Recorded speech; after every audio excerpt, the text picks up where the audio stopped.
Hi there. In this video, I'm going to be talking about something that is held very dearly to Muslims in the Ummah, and it is the topic of the preservation or the perfect preservation of the Quran. Now, a common belief that you'll find in the Ummah is that Muslims believe that the Quran has been perfectly preserved from being recited from Muhammad, who got it from Jibril in the Hira cave. They think from that point onwards, there has been no change in the revelation. It has been perfectly preserved because in the Quran it says that Allah preserves his book, his words. And so what we would expect to find then, given the understanding and the description that this is a perfect preservation, and that's the key word, the word is perfect. In other words, there cannot be any letters. In fact, there are videos you can find of da'is saying that no letter, no word, no vowel has changed in the Quran. Now, is that true? No, it isn't, and it's very, very clear to anyone who casually observes these things. They'll find out that that isn't true. Western scholars have been openly saying this, or at least some are openly saying this. Others affirm it, but they won't particularly go on record for saying it for certain reasons. Even Muslims actually acknowledge this, mostly because their traditions force them to. The Islamic traditions, in their own, I should say, standard Islamic narrative, force Muslims to accept that there was argument and debate among the early Sahaba and those that came after about what was to be recited as Quran and what wasn't. And one of the big reasons for this is the fact that Muhammad had 4 people he chose as the best reciters of the Quran, and at least that we know of, 2 of these people, Ubay ibn Ka'b, who was teaching in Damascus, and Abdullah ibn Masud, who was teaching in Kufa, which is now modern-day Iraq, they were reading from codices or musafs that did not have the same 114 surahs that we have today. Ubay ibn Ka'b had 116 surahs, so his Quran was larger, and Abdullah ibn Masud had 111, so his was shorter. Now, the Quran we have today is 114 surahs, which means at some point something happened. And we know exactly what that thing was because it's documented all over the place in Islamic sources. Not only just in historical accounts, but also in hadith. So when we look at the narrations from the Prophet, we can see that there are people who are discussing instances where they had taken their disagreements to the Sahaba who were reciting the Quran differently. They presented it to Muhammad and they said, what do we do about this? Like, we're not agreeing on this. Is this person reciting the Quran correctly, or are they reciting falsehood? And Muhammad addresses this by saying that in effect they're both correct, because the Quran has been revealed in different ways so that they may be able to explain it clearly to whoever needs to hear it. So that sounds great. So that gives us a criteria now. We also know from other hadith that this was 7, and they are known as the aruf, or half, which is the singular term. So given the aruf, the 7 different modes of recitation that Muhammad gave, he went out and he preached in this particular mode, and different Sahaba heard it differently, and they picked of it what they wished.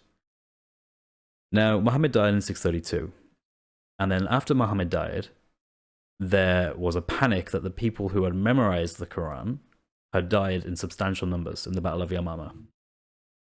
Now, what this triggered was, it triggered Abu Bakr, the caliph at the time, to inscript Zayd bin Thabit as a scribe to go and collect all of the fragments that were available, that were written down on was it bones or rocks or leaves, whatever it might be, and to have a written copy of the Quran.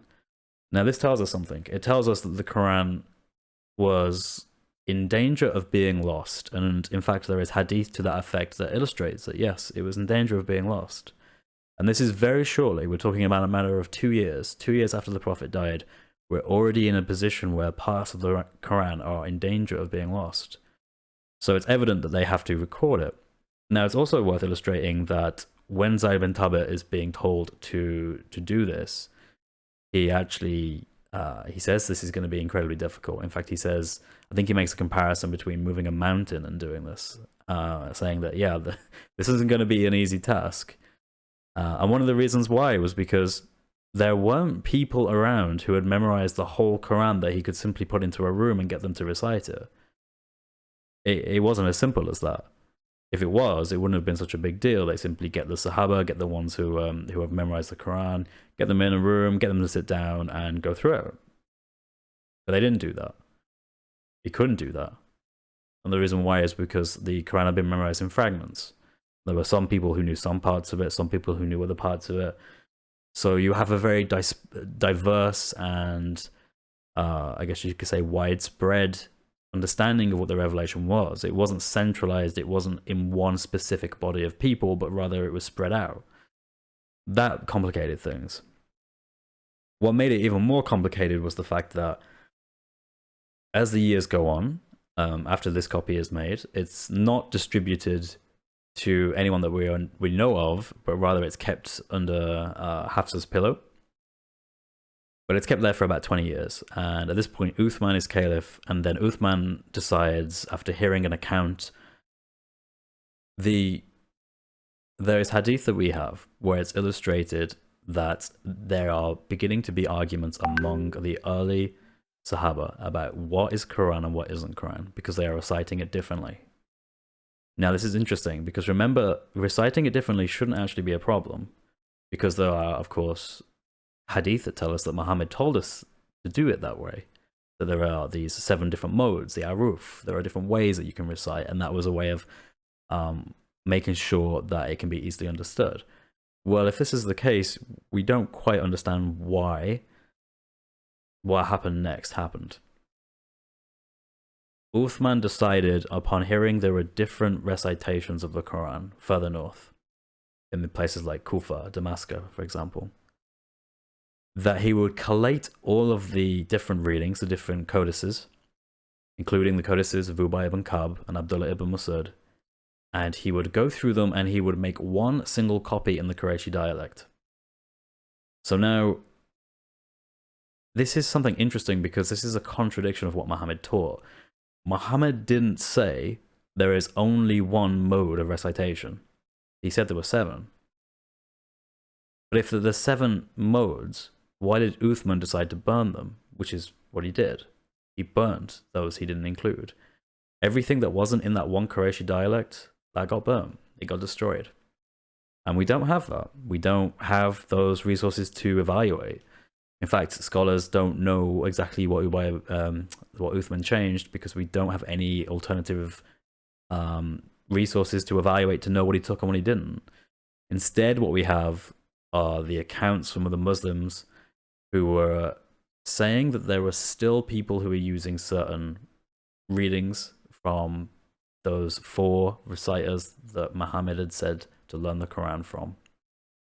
So Abdullah ibn Masud, his codex, he refused to give.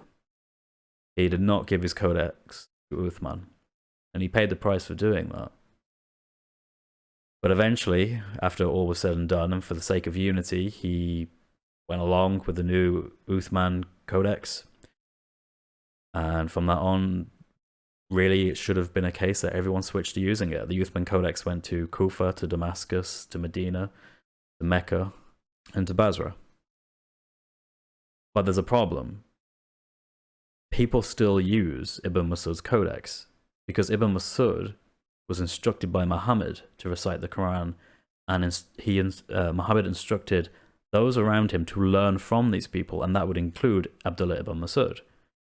So now you have a problem, because now there are students who are studying under Ibn Masud who are refusing to use the Uthmanic codex, who still wish to use the Masud codex. But they're not the same. There are differences.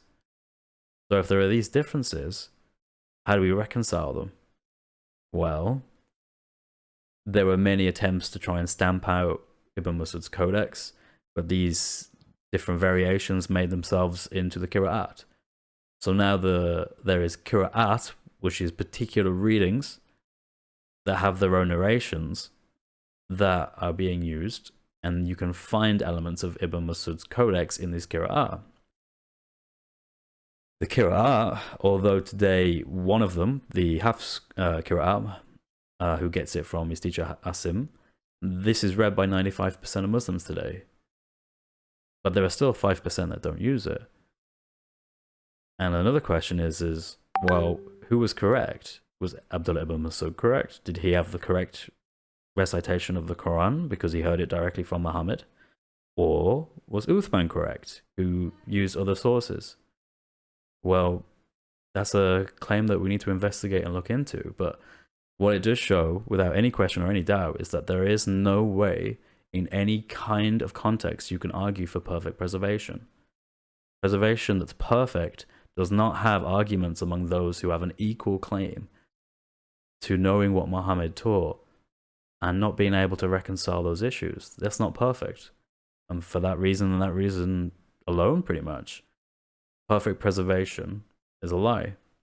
And there are those who know their material, they know their sources, and they refuse to tell Muslims the truth. Instead, they tell them nothing has changed, nothing has changed. They don't tell them about the Qur'an, they don't tell them there are different readings, they don't tell them the differences.